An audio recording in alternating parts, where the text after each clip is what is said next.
Hey, Juju. Hey, congratulations. VidCon, I understand this is your second VidCon, or is this your first VidCon? Second VidCon ever, yeah. It's different because last time I was here for Ruby Gilman Teenage Kraken, like doing the promotion for that, so I didn't get to see a lot of VidCon. Now I'm seeing everything, so I'm really happy that I can like experience it. I'm really busy, but it's a good busy, you know? Well, then tell us about your presence at VidCon this year. What is all that about? It's great. So, like, basically, I got a lot of things going on. I just came back from a meet and greet right now. Met a lot of great followers and people that like love my content, which is like really good to see.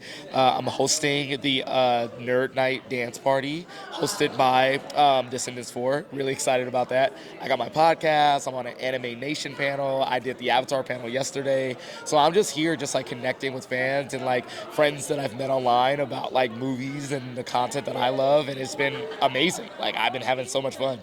Tell us about this fan interaction, because you are always good with your fans for all these years. Yeah, no, I always wanted to give people who follow me like the necessary amount of time to like get to know me and I can get to know them. I feel like that's very important for building a community. I never want them to feel like I'm, treating them as less than, or like so there's more things that are more important to them, because the reality is like I wouldn't be here without them. So I've always like had that thought in my mind, like if somebody is taking the time out to kind of watch my videos or even taking the time out to say hi to me in person, I should take the time out to find out who this person is. And it helps with the content too, because then I can say this is who I'm making the content for, versus like a number, which like, yeah, the numbers are big, but they don't necessarily mean anything in the grand scheme of things, Yeah. So how would you describe your brand for those people who doesn't know who you are? Yeah, goofy.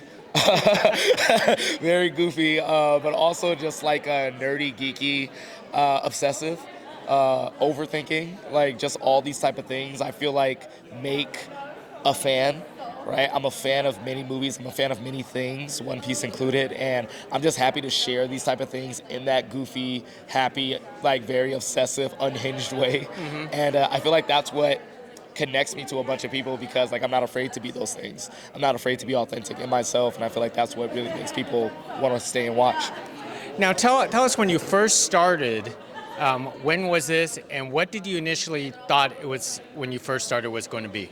I didn't know it was gonna be anything, to be honest. As I said, like I just love like talking about film, and if I didn't have this, I would be doing it anyway, right? So when I started, there's always that little thing in the back of your mind, like, oh, if this blows up, that would be cool, like, right? But you don't think it will happen, so you don't really worry about it.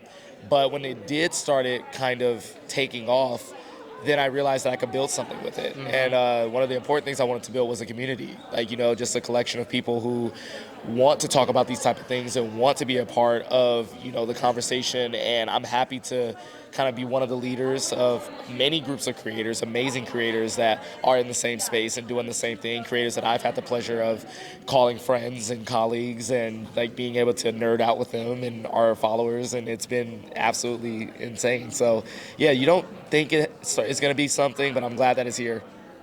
How do you describe the evolution since you first started to today? Yeah, fast and jarring, to be honest, because again, back to the original question, I didn't know it was going to become anything. So the 4 years later, we're like hopping on planes all over the world, and we're like at VidCons interacting with people, and there's literally millions of people who are excited to see us and excited to know what we're going to talk about and want to talk about it with us, where before we always started like falling in love with these things on our own.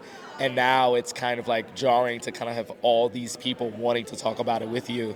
But also just kind of like seeing the double side of the internet, because we are internet personalities and we all know that the internet could be a very dark place. But you can also find a lot of good and a lot of light. And, places like VidCon, you find more of the light than the dark. So again, happy to be here, and it's jarring, it's crazy, it happened really fast, but we're adjusting. We're adjusting pretty well. I was going to ask you about the mental wellness. That's always like a paramount issue, especially to content creators like yourself. I mean, how do you cope and handle that every day? Because we all have some form of haters out there too. Absolutely, it's a big part of it, and I feel like now we're in this place, and just in society where mental health is a huge thing and it's very important, whether you're at your job or whether you're just a person. Like healthcare within the mind is like everything. social media, like it can make it when you have haters, and it can seem like the whole world is against you, right? When in reality, it's like a vocal minority, right? And in my experience, I always have to remind myself that, like, when I'm out in public, when I'm out in places like VidCon, these people won't say it to your face. But the people who will say it to your face is the people that love you, the people that like want to be around you, and you got to realize that you can't please anybody. That's just something that us as creators have to cope with, and something, whatever you do is gonna piss somebody off. Whatever. I mean, I said I like the Flash, and it pissed a bunch of people off. Like you would have thought I kicked their dog or something. But when you realize that, everything just seems like okay. So I feel like that's like the key to kind of like moving through this life. It's just realizing that like you can't make everybody happy, but you are making people happy at the same time. It's actually funny because you and I end up at the same places a lot of different places. But I never call myself a creator, because I'm impressed. Do you call yourself a creator or social media influencers, or do you even categorize anything for yourself? That is actually a really, really good question. I feel like I've had this conversation with myself because we try to put a title to it a lot. Like, what is an influencer? What is a creator? Like, now creators used to be called influencers, and now it's like there's a flip there. Like, I could argue you're creating something right now, right? You have a camera, and you're gonna edit this, and it's gonna go whatever way you want it to go because you're trying to tell a story, right?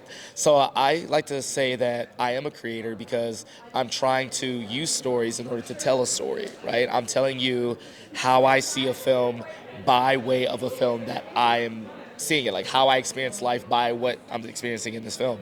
So I would say, like, yes, I'm a creator because I package the information in a creative way. And from a guy from a marketing background, that's everything, right? Like, you don't create the product, but you create the way in which people consume the product, in which people relate to the product, and that type of thing. So yeah, I would say I'm like kind of a creator. And it's funny that like I'm like saying that out loud because I'm like, yeah, I am creating. Like, I like to think of myself as a creative person, but to see it as like a job now, this wasn't like a thing like 10, 20 years ago, right? So it's I feel like we're living in a very interesting time where like the title is still being workshopped, but whether we're a creator now or something else later, like whatever this is, I hope to be doing it like forever. So I did not know that you have an actual marketing background. Yeah. Like for those people who want to do the same thing as you, do you think it's one of those things where it's a learning process or it's just luck? Well, both. Yes, to that question.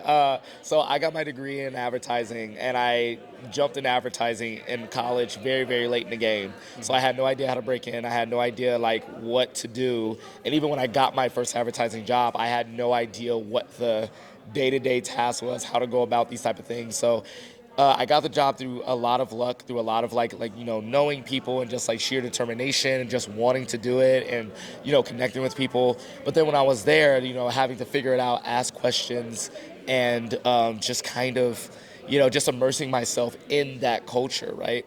And so the more time I spent in it, the more I started to catch on, the more I started to ask questions, the more I started to become what I wanted to be in that sense. So I feel like the advice that I would give people is the best way to start is just ask questions. Just find someone who's already in it, and then just see how they're doing it. And then like your style will come regardless, especially if you're being authentic to yourself and true to yourself. That's gonna come. And so once you like find like what you want to do, that's how it'll just end up working out itself. And then you'll get a lot of lucky breaks. You get a lot of lucky breaks, but the luck comes when you put the work in, to be honest. Like, because then people eventually see you putting the work in, right? And if you're happy with it, it doesn't matter at the end of the day anyway, because like you'll be wanting to do it for free. So. Absolutely, and one of the best things is that your adventures span across all over the place. So let me wrap it up with one last question. What do you see yourself doing in 5 years? That's always an interesting question, right? Next 5 years, I want my podcast to be one of the go-to places for movie talk. I really want that to happen. It's like my baby, and I'm really excited. I'm excited to do the podcast every single day. Maybe a talk show.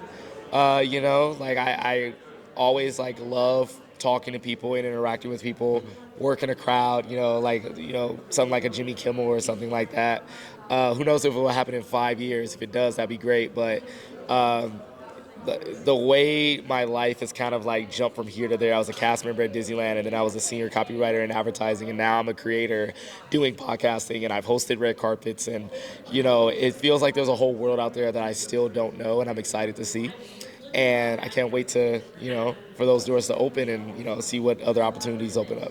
Well said, real fast. Your social medias, go ahead, promote yourself. Straw Hat Goofy. That's straw_hat_goofy. I am the movie guy. Catch me on TikTok. Make 4 to 5 videos a day, as well as Get Wrecked with Straw Hat Goofy, the podcast. You can catch it on all streaming platforms like Spotify, Apple Podcasts, wherever you listen to podcasts. And Instagram's all the same. Straw Hat Goofy. Hit it up. All right. Thank you very much, man. You're very welcome, man. It's good to see you. Man. See you.